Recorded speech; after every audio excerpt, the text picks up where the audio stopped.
The Big Three took another hit financially again this week as General Motors is set to recall nearly 250,000 SUVs due to what they're calling a faulty latch in the second row of seatbelts.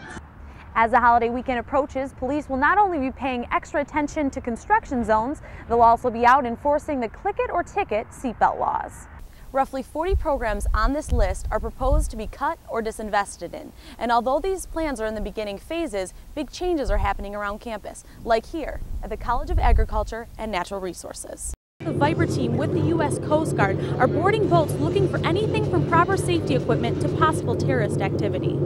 Hi, I'm Jessica Dupnack with MSU Focal Point News. The big story or question this week is which campus will win the coveted Friday Night Tailgate Award. Spartans are in a buzz this week as they hope to be crowned best campus and top off Steve and Tim's hilarious journey through the Big Ten this season.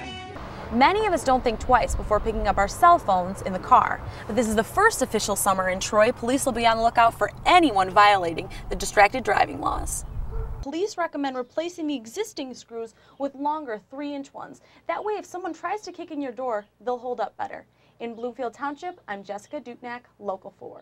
The day before Halloween brought quite a scare for Michigan State University students and staff. At the Board of Trustees meeting, Provost Kim Wilcox announced that they would be shaping the future of MSU with budget cuts, program phase-outs, and a plethora of other kinds of downsizing. The provost and the president asked all units, anything from student services to academic units, to take a significant look at how we can reduce our budget.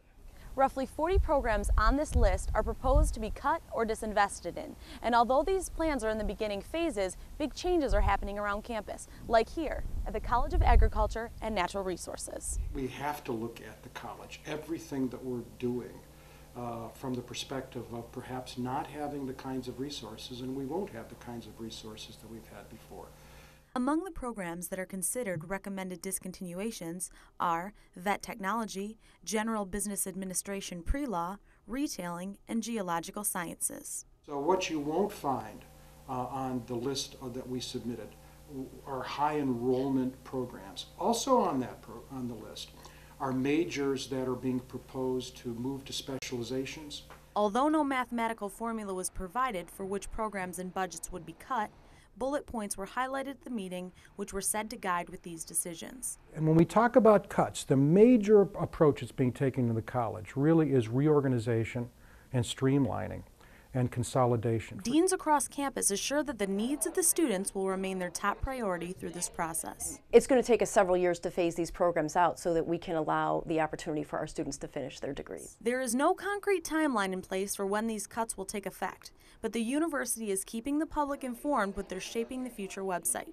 In the meantime, difficult decisions will be made by staff and faculty. The cuts across the board are incredibly painful, and it's very hard for us, but this is the fiscal reality that we're in, and the whole university is being asked to do this. As the unemployment rate hovers at around 15% in Michigan and the nation creeps out of a recession, universities like MSU aren't immune to the current fiscal realities.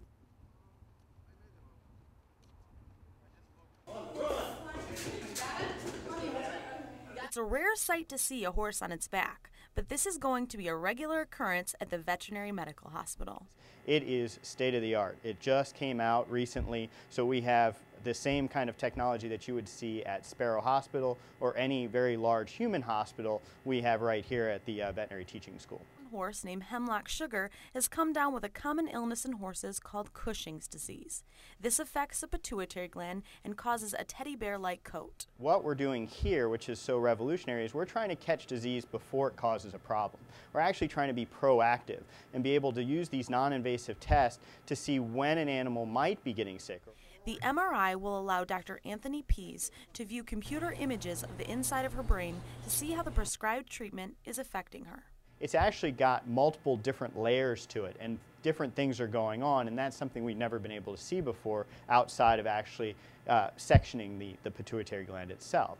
Rex Miller, who worked across campus as a human MRI radiologist, says that the difference between the human MRI and the animal MRI is communication. The animal really can't say, this hurts, or I'm not comfortable, or what are you doing to me? Not only does the new MRI help animals large and small, this new information can now cross over into human treatment options. So far, research conducted with this MRI has helped to find vital information regarding Lou Gehrig's disease and arthritis in humans. Because I don't think people equate, you know, that their pet can actually now have an MRI just like they have, and we can diagnose, you know, the same types of diseases and injuries that that we could for the human populations. The radiologist team has seen the likes of fish, horses, and cattle, and on the books is a very old tortoise that hasn't been feeling well. As for Sugar, today's procedure was a success, and she seems to be responding well to the treatment. For Focal Point, I'm Jessica Dupnack. It's apple season in Michigan, and orchards like Uncle John's around the state are preparing for their fall customers. It's Uncle John's. It's the only place to get cider and donuts.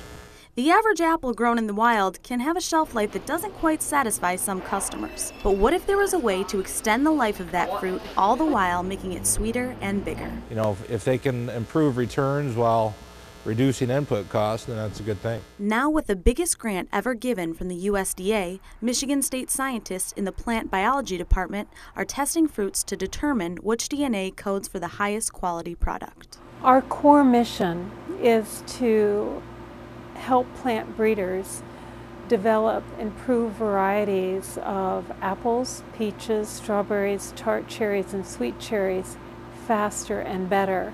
The program is called Rossbreed. It includes 11 universities nationwide and several international research partners, with MSU's campus being the hub for the project. Well, to have an impact on apple production in the U.S. and the apples people eat, we had to have partners in the major apple producing areas of the country. Scientists say it's a necessary project because as world populations increase, farmers can't keep up with the demands. If I can understand the genetic control of good fruit quality, then I can use that information to more quickly combine the disease resistance with the good fruit quality. It's not Frankenfood, it's just good old, plain old human engineering.